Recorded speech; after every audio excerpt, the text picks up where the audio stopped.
So what does a bare root tree look like? Well, they'll normally come in a bag like this. They'll be in some moist compost. And if you lift them out, there you go. So you've got the roots down here, nice and moist and fresh, and you've got a dormant tree. It's still late winter, and so the buds aren't forming yet. So this tree can be handled without it going into shock. The first thing you do though, before you plant any tree or shrub, is you give it a really good soak. So I'm going to leave that in there whilst I go and get the hole ready. So before you plant your tree, you want to dig a decent sized hole. Now the size of the hole you dig really depends on your soil.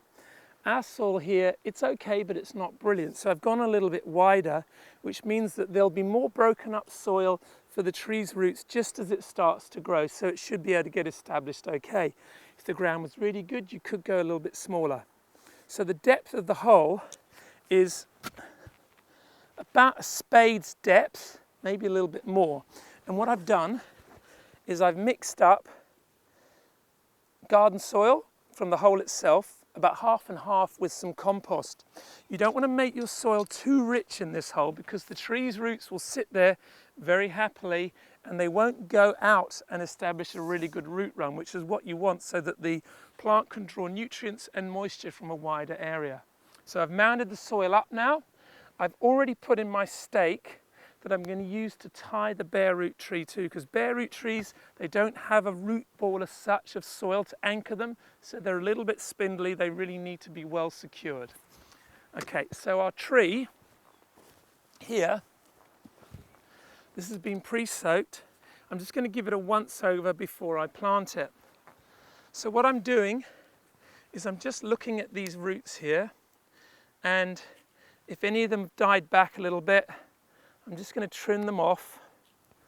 Anything that looks broken or diseased, quick inspection, these look pretty good. So you stand your tree on top of your mound here, so the roots are spread out.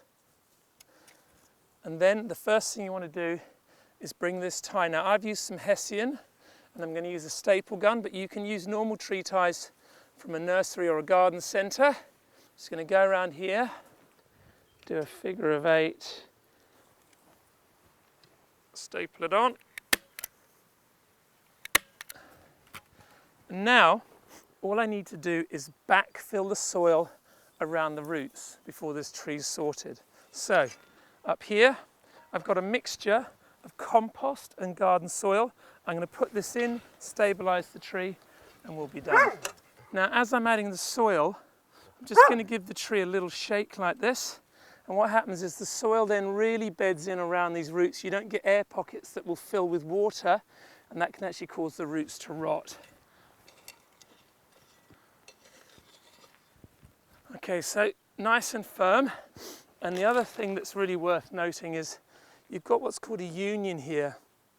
With a lot of trees, they have a rootstock that dictates the behaviour of the tree itself, and the grafted part up here, that dictates the actual product in terms of the type of fruit, its particularity. So what you want to make sure is that soil is below the union at all times. Otherwise, the rootstock grows and you don't get the tree you bargained for.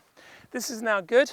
The other thing you can do is on the surface here, just make a little shallow sort of saucer shape, and that means that when you water it, the water will sit on here and then really drain in. Now I'm going to keep this really moist for at least the first couple of months, and I'm going to mulch it as well, and thereafter it should get away really well. I'm not going to feed this too much, so this plant's going to have to really work to get established, and then it's going to be really productive for a long time.